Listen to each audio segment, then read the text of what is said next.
இந்த உலகத்தில் நாம் பெறக்கூடிய எல்லா செல்வங்களிலும் மிக உயர்ந்தது எது தெரியுமா? குறள் 61. பெருமவற்றுள் யாமறிவது இல்லை அறிவறிந்த மக்கட்பேறு அல்ல பிற.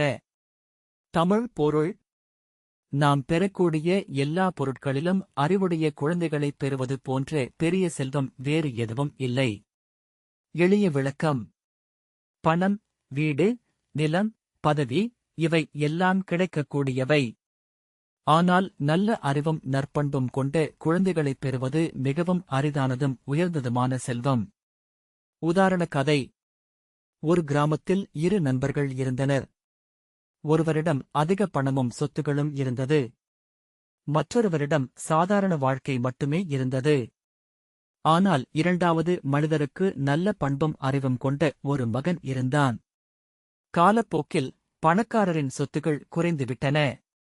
ஆனால் மற்றவரின் மகன் படித்து நல்ல நிலைக்கு சென்று தன் குடும்பத்தையும் உயர்த்தினான்.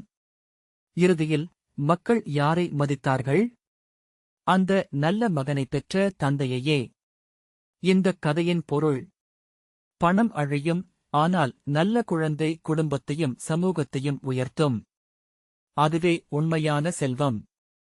ஊக்கவுரை: நாம் குழந்தைகளுக்கு செல்வத்தை விட்டுச் செல்ல வேண்டாம், நல்ல மதிப்புகளையும் அறிவையும் கற்றுக் கொடுக்க வேண்டும். நிஜ வாழ்க்கை சம்பவம். பல பெரிய விஞ்ஞானிகள் மற்றும் தலைவர்கள் சாதாரண குடும்பங்களில் பிறந்தவர்கள். அவர்களின் பெற்றோர் அதிக பணக்காரர்கள் இல்லை.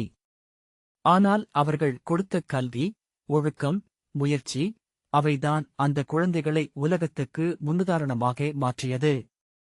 நகைச்சுவை உதாரணக் கதை. ஒரு அப்பா மகனை கேட்டார், நீ பெரியவனாக என்ன ஆகப் போகிறாய்? மகன் சொன்னான், அப்பா, நான் பெரியவனாக உன்னைப் போல பணக்காரன் ஆகஸ்ட் மாட்டேன். அப்பா அதிர்ச்சி, ஏன்? மகன், நீ எப்பவும் பிஸி. நான் நல்லவனாக இருப்பேன். கதையின் சின்ன பொருள்: பணம் மட்டும் வாழ்க்கையின் அளவுகோல் அல்ல, நல்ல மனிதராக வளர்வதே உண்மையான வெற்றி.